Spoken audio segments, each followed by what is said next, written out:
శతాయుః వజ్రదేయాయ సర్వసంపత్కరాయ చ సర్వారిష్ట వినాశాయ నింబకం దళభక్షణం. శాస్త్రములయందు ఈరోజు ఉగాది రోజున ఈ శ్లోకమును అందరూ పఠిస్తూ షడ్రుచులతో కూడినటువంటి ప్రసాదములు తింటుంటారు. అందులో షడ్రుచులయందు నింబక వృక్షము అనగా వేప చెట్టు పూత నేసుకొని తింటారు. ఆ నింబకం దళ భక్షణం. ఎవరైతే వేప చెట్టు ఉన్నది కదా, వేప చెట్టు యొక్క నింబకం వేప చెట్టు పూతను ఈనాడు షడ్రుచుల యందు వేసుకుంటున్నారు. నింబకం దళ భక్షణం. ఎప్పుడైతే వేప చెట్టు ఈనాడు కరోనా కాలం వచ్చింది, కరోనా కాలంలో వైద్య నిపుణులందరూ కూడా ఈ వేప చెట్టు యొక్క చిగురులను, లేత చిగురులను తీసుకొని దంచి ఉంటలుగా చిన్నగా ఉంటలుగా చేసుకొని ప్రతిరోజు కూడా పరికడుపున వేసుకునేవారు. అదుంటే సమస్త రోగ నివారిణని కూడా వైద్యులు చెప్పినారు. ఈ కరోనా కాలాల్లో కూడా అవి చేసినారు. చాలామందికి రోగ నివారణ జరిగింది.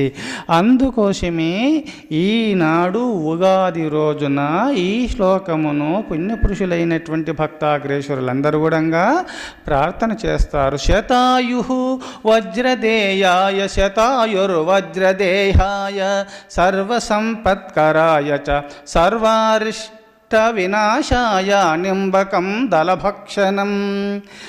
ఎవరైతే ఈ ఉగాది రోజున ఈ పరమేశ్వరుని ఎవరు ప్రార్థన చేస్తారో, అనగా ఈ ఉగాది రోజున ఈ యుగాది అనగా యుగమునకు ఆది, ఈ సృష్టి ఆదిలో బ్రహ్మదేవుడి సృష్టిని సృష్టించి సృష్టి ఆదిలో అందరూ పండగ చేసుకున్నారు. బ్రహ్మదేవుడు మున్నగు ఆ సమస్త దేవతాగణమంతా కూడా లోకాలను సృష్టించినప్పుడు అందరూ కలిసి యుగమునకు ఆది, సృష్టికి ఆది రోజు పండుగ ఈ ఉగాది పండుగ.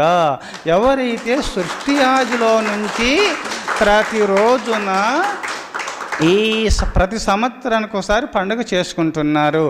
ఈరోజు తేదీ ఎంత అంటే 1వ తేదీ 1వ నెల 5125 కలియుగం ప్రారంభమై ఈరోజు. అందుకోసమే ఈ యుగాది రోజున ఎవరైతే ఈ పరమేశ్వరు ప్రార్థన చేస్తారో అందరూ కలిసి ఆ సర్వేశ్వరుని శ్రీహరిని, ఆ శివుణ్ణి ప్రార్థన చేసిన రోజు.